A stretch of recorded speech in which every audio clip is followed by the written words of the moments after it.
Hello, and welcome to Recapping with Delora and Ashley. Please follow us on Instagram, Facebook, and Twitter at Recapping Podcast. Also, rate, review, and subscribe to our show on your favorite podcast platform. We're on all the things. We want to hear your thoughts on the movies and shows we review. Leave us a comment on Apple Podcasts or our YouTube channel, and we will read them during the show. Or reach out to us on social media. We love talking all things entertainment and pop culture with you. Thank you guys so much for listening. Thank you. Delora, do you have a favorite gospel song or church song you used to sing back in the day? Girl, there's too many. In the last podcast, name me something that just strikes talked about your heart how right now. I wasn't allowed to listen to any secular music or watch certain TV shows and movies. So my whole life was Christian music. So I hear you. I don't want to cross talk you, but give me one that just strikes in your heart right now. You're talking about Richard Smallwood. You're talking about Take Six, Fred Hammond, Diane McKirkland, Yolanda Adams. Girl, okay. Living Word, Fred Hammond, Bread of Life, sent down from glory. But then there's Richard Smallwood and like one album in its entirety. Because everybody wants to say total praise, total praise. No, have you heard Calvary? No, have you not heard? Girl, why you put me on the spot like this? So it seems like for this recap we're about to do, it would have been very hard for you to narrow down your list of favorites for the singing competitions that we're going to find ourselves in as we get into this recap. Because guys, as I talked about last week, we are recapping Peacock original film, Praise This, starring our girl, Chloe Bailey. This dropped on Peacock April 7th, almost 2-hour runtime. I believe it is Peacock's first original film, if I'm not mistaken. This is a Will Packer production, so this is also his first streaming release, which is huge. Mm-hmm. This film is directed by Tina Gordon, who you guys would know from her work on Little, What Men Want. Let me give you a quick summary of this particular film. A young woman with dreams of being a superstar joins an underdog Atlanta praise team choir in the lead up to the national competition. Let me tell you, I don't know if it's considered old school, but a song I used to love so much hearing people sing in church was Silver and Gold. Still to this day, if I hear somebody sing Silver and Gold, I feel it. It gives me nostalgia. But this film in particular, they really did a lot of mashups between adding in gospel lyrics to our now hip hop and R&B hits that we're familiar with. So much joy. That's good to know, because I was curious that I can sing Money by Cardi B instead of saying shake it at ass. And I could say the Lord instead of. You also have a new rendition of Savage. Okay. Which I cackled. First of all, we'll get my there. Mama is first lady and my daddy is a preacher. Okay. Okay. Yeah. They definitely did their thing with some of these new renditions, but let's get into the rest of the cast real quick. I already mentioned Chloe, and she's playing Sam. We have Angelica Washington, who was amazing as Jess, in my opinion. We have Quavo as Ty. We have Drewski as Aaron, aka Big Love. Big Love. We have Jacqueline Carr as Kiki. We have Burgundy Baker as Melissa. We have Kiara Iman as Jackie. We have Ilario Grant as Jermaine. We have Tristan Mack Wilds as Pastor Goodman, aka PG. He was looking good in this movie, let me just say. We have Crystal Renee Hazlett as First Lady Natalie Goodman. We have Kendrick Cross as Uncle Larry. And we have Janora McDuffie as Aunt Liz.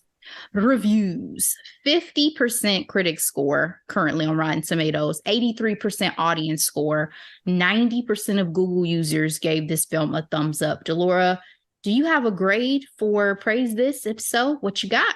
Praise This. I have to say, this one was an interesting one because the acting was giving Tyler Perry circa 2010. You know what I mean? The over exaggeration. Obviously, I know what type of film this is, right? I have a list here and I'll be talking about it throughout the recap. It gets a C for me. It gets a C because, like these type of movies, similar to a 2012 Joyful Noise or the iconic 1993 Sister Act 2, the acting might not be great, but the music is bomb. So, period. It brought me joy. And it gets a C for me. What about you? I have no grade written down, so I'm totally doing this on the spot, people. I'm going to have to give it a B because, to your point, acting is not top notch, but I enjoyed this not original, but typical storyline and letting it play out the way that it did. And I love competition, particularly music competition and dance competition films. So this goes into my canon of ones that I really, really enjoyed. Yep. And I thought the music, like I said, there is one song that lives rent free in my head right now that I listen to on repeat. Love it. Because that's how obsessed I was with this soundtrack. So let me just say, music was everything. And I read an article that Will Packer would be open to expanding the universe of this film. So I don't know if that means a television series might come out of Praise This. I don't know if he would want to do a sequel or two, like we have done with other, Pitch Perfects, right. To your point, like just other like dance and music type of films. So we'll see what happens with this, but I think it has legs. And I really, really enjoyed this first outing with these praise teams that we got a chance to experience. So let's get into the good, Delora. My first question of this recap is, have you ever been to a praise team competition? I have not. Not a competition. Would you want to go after what you've seen? That's a great question. I don't know. I think it's great to hear different choirs and people renditions of like classics. I think that'll be a lot of fun. But I don't know. I never put much thought to it. How about you? I would love to go after seeing this movie. I would love to go. I feel like it's Sister Act 2.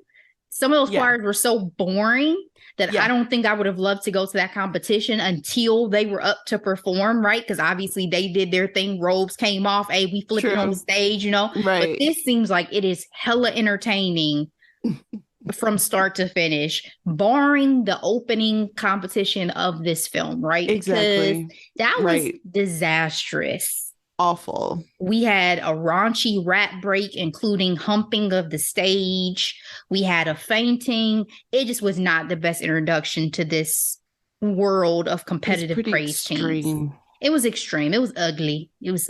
So main character Sam is being forced to relocate from LA to Atlanta by her father to live with her uncle, aunt, and cousin sister, Jess, who happens to be the one that fainted when the movie started. Do you believe in cousin sisters? That was something I thought about when I saw this. Absolutely. You have a cousin that you're so close with that y'all are practically sisters? Absolutely. Shout out to Chalet. Shout out to Nene, Janelle, Janice, Riri. See, and then you got to start naming all your cousins. That's why I ain't even start and go down. Wait, ask me if any of those are their real names, right? Like literally one out of the list I just gave you. Yeah. We all go by nicknames. I'm not even gonna open up that can of worms, but I will say yes. I think cousin sister is fun because I don't have any sisters, so I really do look at the cousins, the female cousins that I have, as that relatability of like what having a sister would be like. So I love that.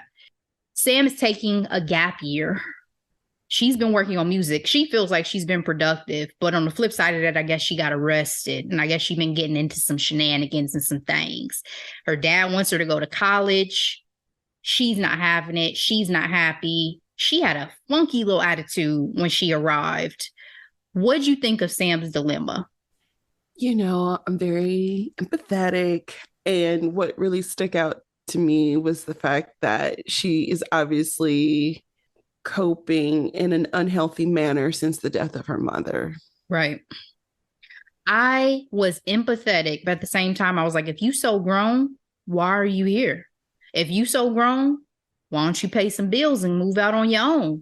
If you so grown, I guess you don't need to be staying with your uncle and your auntie because you got this, right? Ooh, guess not. Guess not, Sam. Guess not.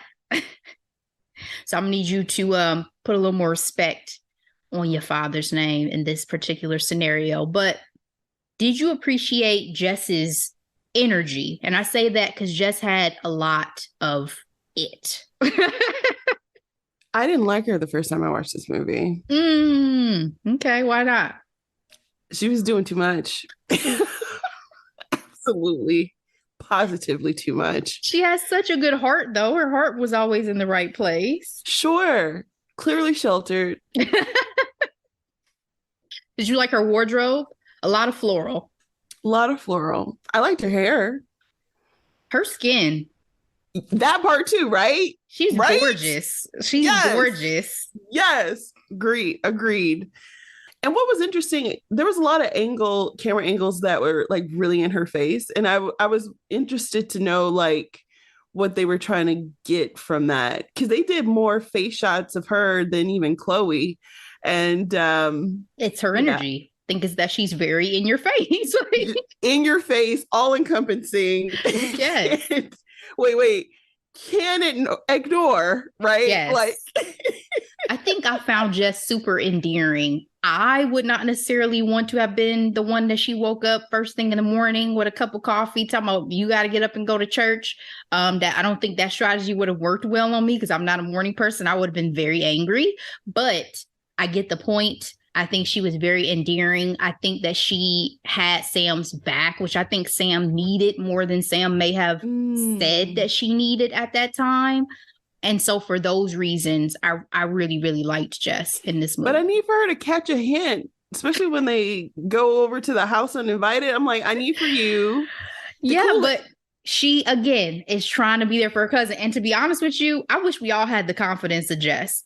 If we all had the confidence of Jess, the world would be a much more interesting place. I'll say that. Funny. Do you believe in a no trap music rule 5 miles from church? Is that a thing? I believe in starting mornings with praise and worship music. Like I don't listen to anything unless it's praise and worship. And then maybe I'll gradually go to classical and then I'll go into comfortable in my skin. Beyonce. Who I am. I was actually trying to think of a raunchy lyric and it wasn't coming to me. But yeah, we gradually make our way into grown ass music. You know what I mean? You know what's funny? I feel like then you kind of take music like you do your drinking, like nothing before noon. Like no.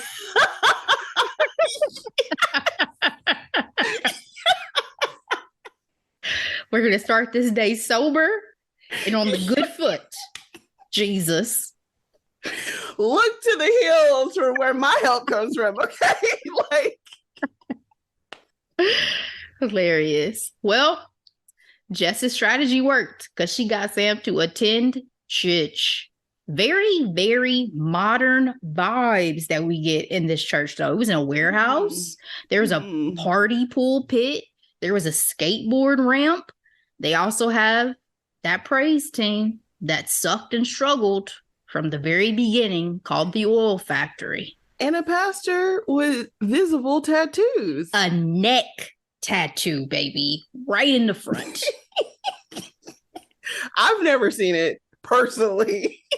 It exists. I was going to say, especially probably in Atlanta. Like, we don't live in Atlanta. True. So true. And that's the thing that I did enjoy about this film. This film is so Atlanta. Like, Chloe, from Atlanta. Quavo from Atlanta. Like, I loved it. Sam uses a supposed praise team practice as a cover to go to a party by an artist, Ty. She's hoping to meet. Do you think celebs really let randoms into their homes for parties? Yes. Now, is it their personal homes?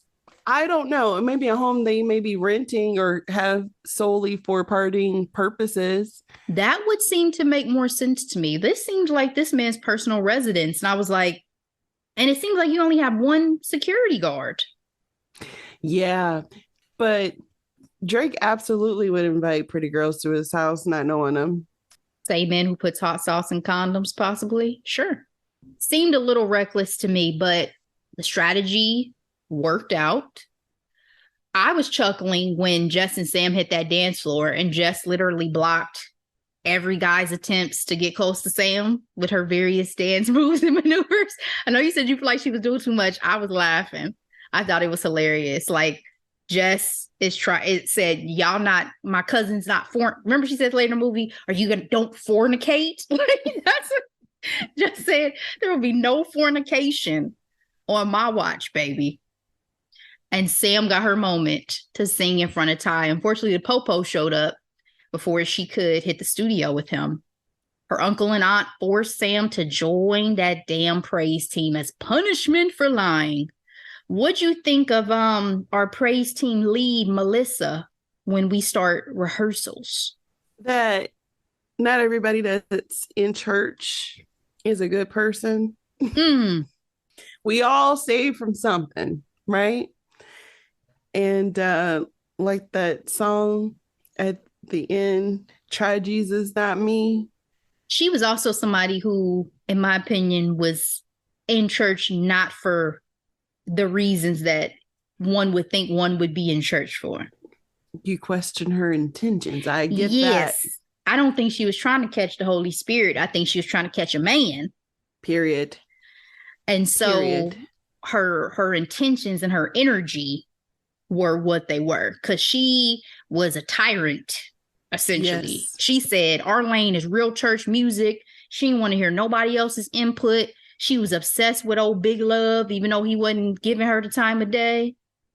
This whole thing with everybody liking Big Love in this particular film made me chuckle, because I wasn't catching the vibe. I wasn't catching it.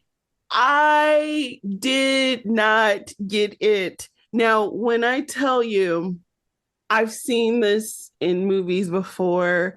Actually, one of the things, always Game of Thrones. You remember the one guy who went into the brothel and all the girls were all over him, and he was just the regular looking hand. I forget his name. Oh, I hate that I forgot his name, but all the girls loved him and nobody understood why. And I'm reminded of that. Anyway, yeah, I wasn't picking up any of the vibes for Big Love.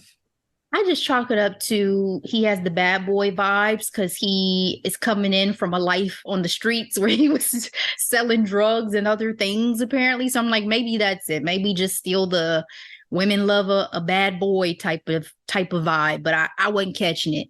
Big Love. In a scene out of the book of Pitch Perfect, Sam shows off and out her skills by flipping modern R&B and hip hop hits into gospel on an outing with the team at the Painted Duck. Did you enjoy her renditions of these songs? Yeah, they were a lot of fun. And she was singing, you know what I mean? Doing the damn thing. Who Can I Run To was absolutely not shocking because I love R&B, but Who Can I Run To was special. I was like, this is amazing. Can I get this rendition and play it in my car, please? Exactly. And it's not on the soundtrack. I'm so bummed. She was singing. Yes. No one can deny the vocal ability of Miss Chloe Bailey. At the local qualifiers for the National Praise Team competition, we meet some of the top teams, the Promise Ringtones, who have made a vow of celibacy.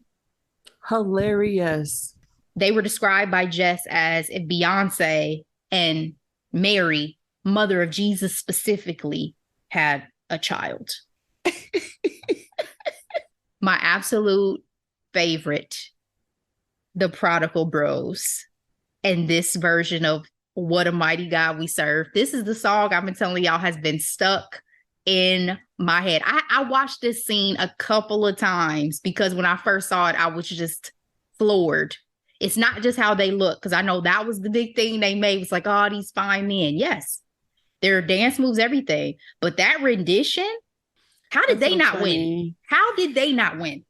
Well, what I love is the person who is in the middle, Sean Bankhead, also from Atlanta, the choreographer extraordinaire who has choreographed Lil Nas X, Cardi B, and Normani's performance. He's the one that was behind all the performances in this movie. He said there were 70 dancers and 14 performances. So to see him right there smack in the middle, I just loved all the cameos. You know what I mean? Like, it brought me so much joy.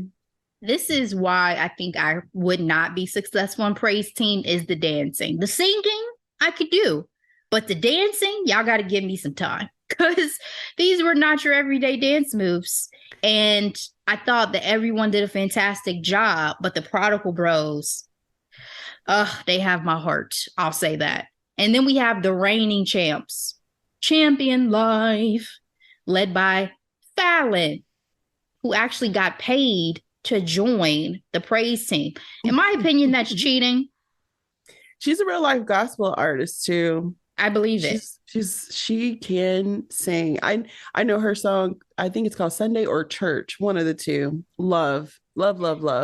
Did you have a favorite performance from the local qualifiers? Even this first batch of folks we got a chance to meet. I really enjoyed a lot of the songs. So I mean, the fact that they opened up with the version of It's Just One Thing That Got Me Tripping, that was from the very, very beginning. I was like, oh, we're off to a great start, because that song still goes hard today. And so for the qualifiers, I think one of my favorites, not counting obviously the main groups, I really enjoyed. See, I don't know if this was at the qualifiers or not, but it's called Your Sinning Soul. And I think it was a version of one of my favorite songs, Spinning. It's like a rap song. Y'all know what it is. I don't remember which composition that was either, but I think I had a appreciation and a love for all of the performances that I saw, with the exception of kind of like the one little country group in the overalls. Yeah, I didn't like that one. I didn't love it either, but musically and performance wise, they had some really great competition in the movie. The Promise Ringtones had a special place in my heart as well, because I just really liked their lead singer. She's a Broadway girl. Yeah. So it was so funny because like when we first saw them, I was like, oh, they're cute. And then when they performed, I was like, whoa. Yeah. Talk about presence. Okay. Yeah. Stage performance. Yeah. Yeah. Yeah. I got to find a Praise Team composition to go to. Moral of the story. Melissa ditches the team at the qualifiers for Champion Life. The audacity after setting the boring tone of their music. Adamant that they were going to sing real gospel songs. Didn't want to, what'd she say, twerk for Jesus. It was gross and self-serving. And I'm like, you can't handle competition. So you would rather be the big fish in a small pond in terms of you want to be the girl that's on top when everyone else is struggling. But as soon as you get competition, you don't want to make the group better. You would rather jump ship? Really? And because Big Love ain't want her. Oh, Melissa. Sam helps the team this time, though, with a new arrangement for Break Every Chain. And they took third place to move on to regionals.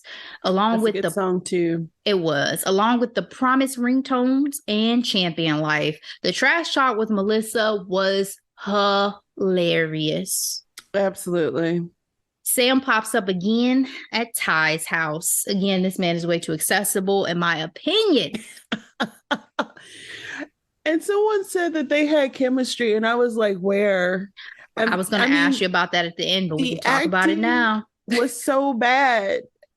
But where was this chemistry?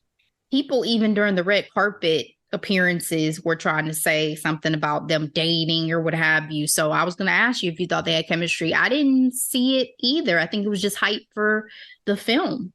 Agreed. Wasn't catching a vibe. I think Quavo did his best, though, with his lingering looks. Anyway. Sure.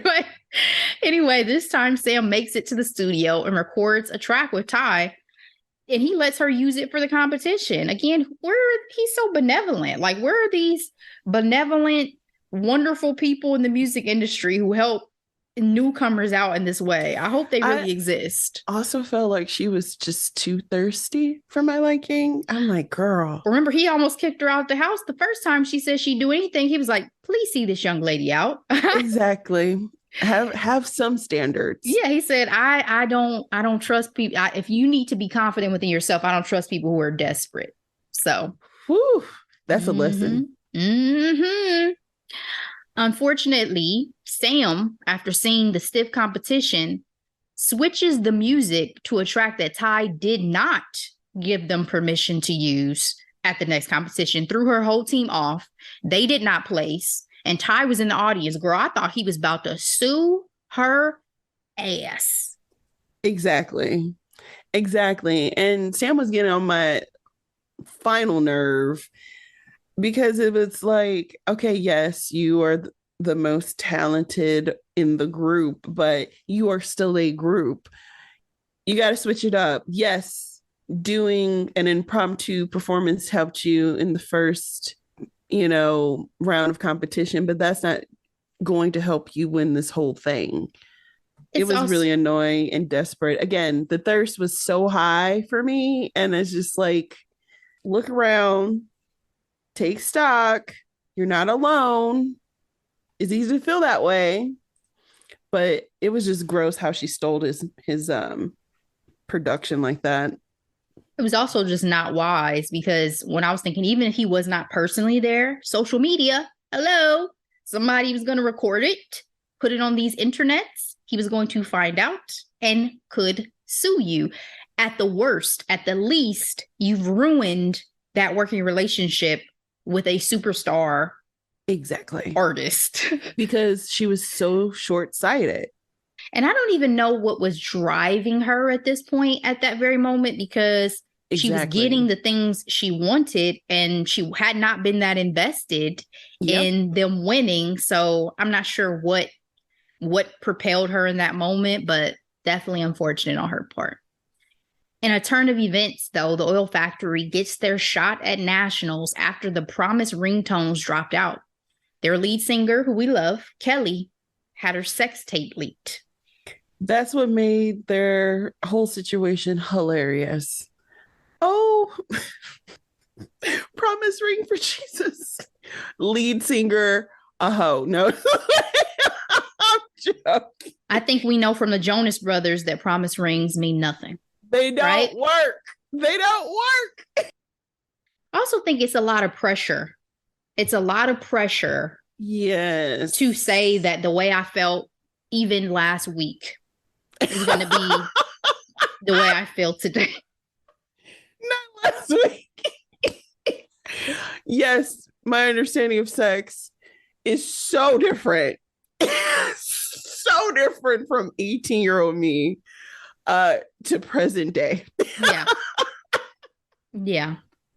And we've had this conversation before, even as women. It's like, just speaking of cozy, being comfortable in our own skin and, and all that. So I don't know. And especially, because what it is, it becomes a part of your identity. Right.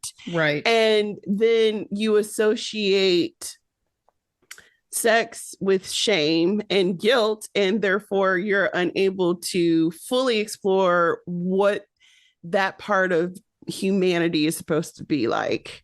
Very well said. And to silence and mute the lead singer of your gospel group for that, it felt wrong for me personally. Because these deacons, don't get me started. It was a boy from the church. They said it was someone from the church. Who do you think these girls be with? Is the boy sitting down for something? Exactly. I loved seeing Michelle Williams as the host of the championship. Absolutely. So it brought me so much joy. Yes. It was like, of course, she belongs. And you know what I loved about the Oil Factory's performance at Nationals is that they included the other teams and the audience. And I think that's something that for me, while we had some like audience like enjoyment in the first two competitions, it just felt to me like what the spirit of a praise team competition would be. Yes. Where you're collectively coming together for the purpose of praising God. Exactly. I legit got goosebumps for that last performance. Me too. Was that good. It was so, like I said, I couldn't be still. I was rocking, I was singing, it was so good. And it was a joy, absolute joy. They got Kelly and the promised ringtones up out of their seat. They said, ma'am, you will not be shut down today. And she sang her ass off. Chloe had her Beyonce moment when she was in the middle and did the whole head shake, hair. Yes, I was like, Beyonce moment for sure. First of all, that is the one thing that was screaming at me the whole time. I'm like, okay, fighting temptations. There you go. You know exactly what I was leading to. Absolutely. So I'm gonna go ahead and say what I was gonna wait for, but I do love these movies because we talked about how bad the acting was, but the music was great. And as you mentioned, everything from Pitch Perfect to Sister Act 2, I love how like it's starring the up and coming latest it girl. You know what I mean? But it's also like a time capsule of like all things pop culture, from fashion trends to makeup trends and all the cameos. I say all that to say Chloe did a phenomenal job solidifying her it girl status in this film for me. And when it came to the fashion, I was like, is this how adults felt like when we were watching all our favorites? Because I felt like her lashes were too thick. I'm like, but the things that they are able to do with their locks, her and her sister locks. I went to a Black Girl Magic happy hour recently, which is a edifying experience. I always love hanging out with like just Black women, but all types of hairstyle, all types of nail design, what have you, to get inspiration from. And somebody with locks was like, yeah, Chloe and Halle got bougie locks. They're like, it's the bougie blacks. The things that they do with their hair is nothing short of magic. I know, especially even at the Met Gala with Halle, I was like, where'd you put all her hair? Where did y'all put all her hair? She's slowly taking her locks out, though. She made that announcement like several months ago. She's like, yeah, just to give you a heads up, I might be moving out away from my locks. I missed that. Oh, I feel some type of way, but it's not me. And she fully deserves to do whatever she wants to do with her hair. But they have been inspiration for me to even really consider possibly going the lock route, because one of the things I used to always say was I was going to get bored because I really like to change up my hair a lot these days. But they give me hope that I can do a lot of different styles and still have locks. Anyway, tangent. Let me wrap up this movie real quick. So the Oil Factory, successful with that final performance, and they take the victory in the name of Jesus. Yes. I thought that the Champion Gate, Lord, that is a community in Florida. Champion life, the attitude, being a sore loser. Gross. Why do they have money machines anyway? Like, and what do you think of the bishop? And his attitude towards PG in this film, to me, that felt very real. The judgment. Yes. Condescending, right? But I loved his clapback. I loved his clapback, though. You know, Jesus paid the price. Do I owe you something? Whew. Whew. I'm going to use that. Exactly. Also, I need to find that song, Try Jesus, Not Me. That was one of the things that came up when they was getting into it with Melissa. She said, come get this blessing. I was like, okay, I can't deal with you. They were fooling. Shout out to Kiki, though. She could sing. She could sing. Yeah. I was like, yo. Yes. Yo. And for you to try to silence Miss Kiki and she had the better voice. Right? Right? Crazy. How dare Melissa? Crazy. But yeah, the judgment between the bishop and PG felt very real to me. Also, the two church ladies throughout the movie and their commentary. A mess. Bruh. The scene where Chloe first comes in, she was like, look at her with her, I ain't had a baby yet, so I got a flat stomach. Please. It's like, what? You can tell their entire job was just to not freestyle, but like improvise until something stuck. Bruh. Like, even during the qualifiers, when they seemed like they were gonna lose again or do really bad again, break every chain, the one lady was like, don't let the devil win again. I was like, it's like whoever wrote these lines, y'all are hilarious. Or if y'all just improv this whole thing, y'all are the real MVP of this movie. They were killing me. Funny. So I just want to talk about a few of those things. You know who really, though, was one of the MVPs of the movie was the First Lady. I feel like she really came through. Yes. And spoke to Sam's character in moments that she needed guidance and direction. And, you know, just a chat. And I feel like a lot of first ladies don't get shine in movies. And like, that's real. Features. Unless you're Whitney Houston having an affair with an angel. You know. You know. You know, being big cousin to Chloe and Halle, Chloe in this movie in particular, I didn't enjoy them acting like she was a hoe, though. I can't say that was believable for me in the sense of like, why do we have to put her out there like that? Like, I don't even know if I feel like she was that so much as like she's just someone who has gone through things that, you know, have made her not feel like she was in the best place or making some of the best decisions in her life at that particular moment. But I mean, she was supposed to be in her early 20s. All her clothes were not there. I mean, you know, showing a little abs. Although she was pretty covered for the most part, especially by that last performance. But up until then, and then they had that whole conversation of, you know how many times the Lord has kept me, the times I've been reckless.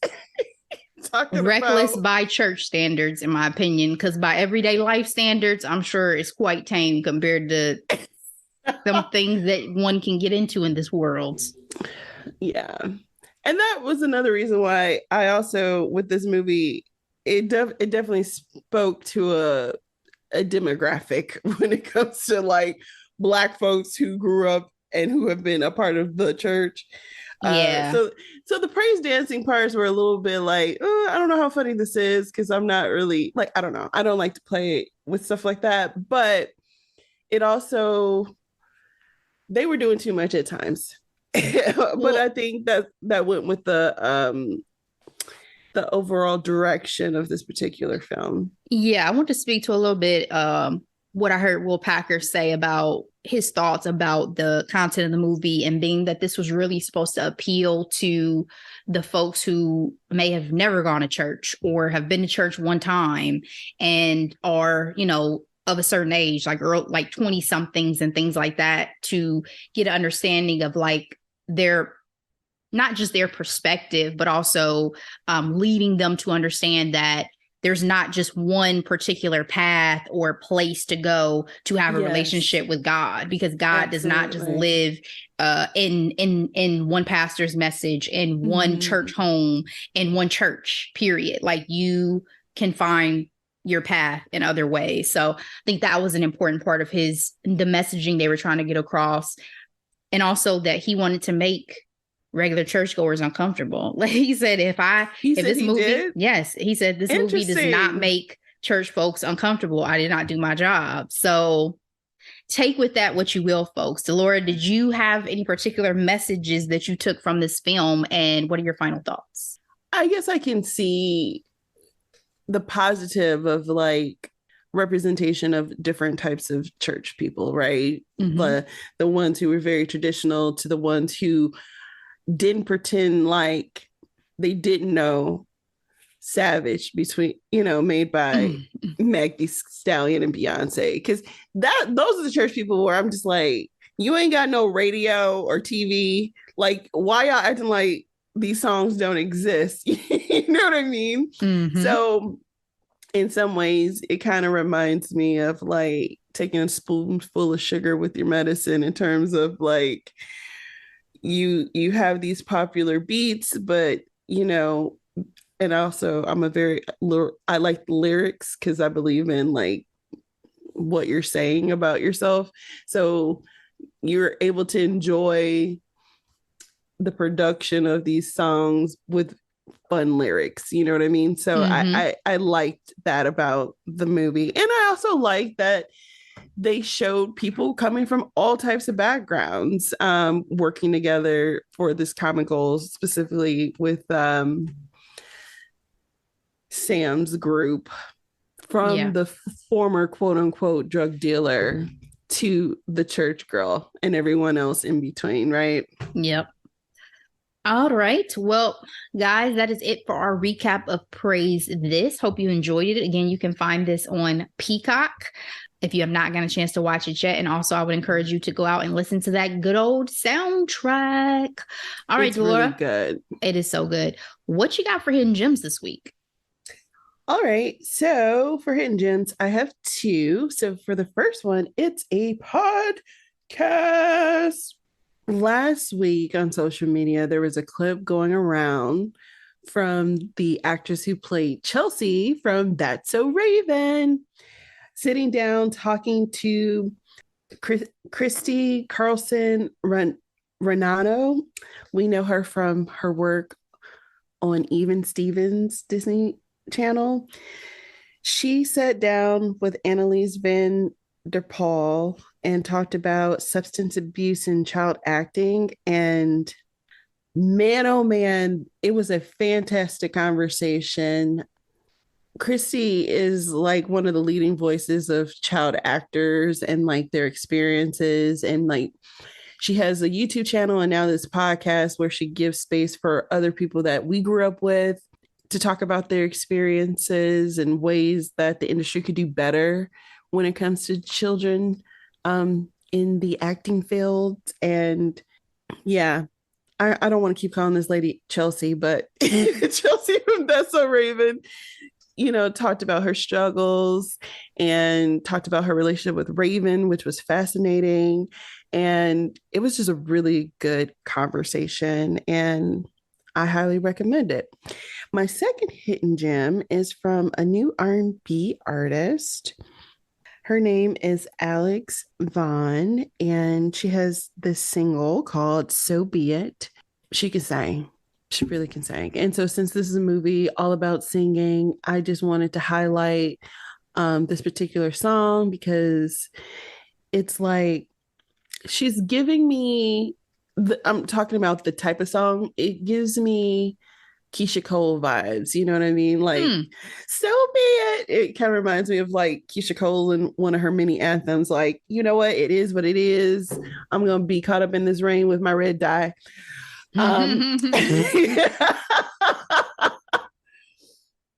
But yeah, I just recently got introduced to her. Highly recommend.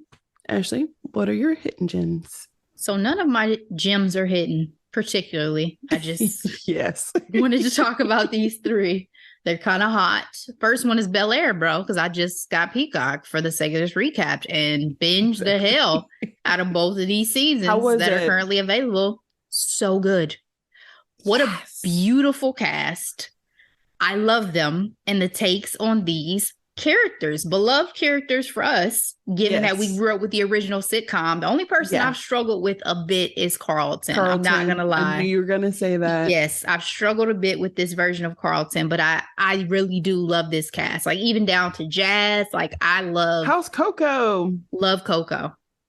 Love Coco. So I'm really excited to see what they do with season 3. I'm officially hooked. So we'll see what happens. The Diplomat. And Will? Oh, he does a fantastic job. Like, not to say you forget about Will Smith at all, but he is holding his own as this version of this character, because this grittier, meatier role needed someone with a bit of emotional depth. And I think my brother made a good point when he was like, I think he's a better actor than Will Smith was at that time. And I have to agree with that. Yeah. And it was goofy. Like, it was lighthearted. It was a sitcom. You needed somebody who had like the gravitas to pull off these really hard, more emotional things that he's going through in this particular series. So yeah. Moving on to my second, The Diplomat on Netflix. This was a slow burn, baby. Because that jargon, when we first started, very hard to watch, very hard to get into. My head. I was like, bro, I didn't watch The West Wing. I didn't watch some of these shows that I'm seeing correlations to online. Like, I'm not a political show person that this, like... You didn't watch House of Cards? I watched... That was so different because House of Cards was crazy. You start off with Frank murdering. You know what I'm saying? Like, it was so different. Like, it was not as focused on the political heaviness of dialogue is what I'm talking about specifically. Like, soon as we get in, I'm like, what the hell is this? What are we doing? What is this about? Like, I don't understand. It seems like office talk. Like, why is this a show? Yeah. But thanks to my love for Kerry Russell, because I've been messing with Kerry Russell since Honey, I Blew Up the Baby. No, since Honey, I Blew Up the Baby. Oh, wow. And she was in that. Me and Kerry been going hard for a long time. And then let alone Felicity. So did you watch the last show she was in? I watched The Americans. Yes. You did. But I have not finished The Americans. Okay. And there's a good reason for that, because in case, no spoiler for anybody, but you should know they're Russian spies in that film. Yes. And I have a strong feeling that they're going to die at the end. So it made me just not want, because, it is what it was. They were, it is what it is. So it made me, but it was with her real life husband. Yes, I watched the show. So my love for Kerry Russell kept me wanting to give this some time. It was the dynamics of her marriage in the show and the unapologetic, like, brashness, harshness, whatever of her character being a woman in this arena that really made me end up enjoying it. Like, I love that they don't have her being like soft and apologetic or any of that. Like, I love her character. I'll say that. So it's already been renewed for season 2. So I'm here for checking out and seeing what they do with season 2. Okay. Last and final gem. I want to dance with somebody. Netflix. I was nervous. I have put off watching this movie. Can I tell you? I intentionally did not watch it until I knew your opinion about it, because I know how much you love it. You know I do. I had advanced screening tickets to theaters to go see this movie, and I didn't go. Because that's how, like, I didn't want to do it. I was like, it's not going to do her justice. I love Whitney Houston with all my heart, the talent. And I just struggled with the idea of watching somebody imitate her. Stanley Tucci couldn't even save it for me, like, to be like, okay, let's go. And we love Stanley Tucci. We do. But I cried twice when I watched this movie. And I got to learn some new things about one of my about my favorite singer of all time. So it definitely made it a worthwhile watch for me. And I honestly thought that the lead actress, Naomi Aki, played the role well and did her justice. Good. That's good. Was I still picturing Whitney during some of the major performances? Absolutely. It's just impossible for me not to, because we lived through them. Right. It's just impossible. But I enjoyed the film overall. You know what's funny? What also made me hesitant was my introduction to that actress was on a Netflix show. It's a British show called like something like about killing people or something like that. And she was a crazy murderer. And obviously she's an actress and it's called Range. But you know how it is when your introduction to someone and it's like, okay, hard to switch gears. Let me see you in a different. You're playing Whitney now? Oh, okay. Yep. But she played her very confidently, as my mom has said, and I agree. And she has like the spirit that I imagine Whitney had down. So I appreciated it. So yeah, I would encourage everybody to check it out. Took me some time, but I got to it and I got it, and it filled my heart. So those are my gems for the week, Delora. All right, guys, we appreciate you as always for sticking with us for another episode. We will be back on Thursday with more for headlines and hot topics, and we will see you then. Be blessed. Bye.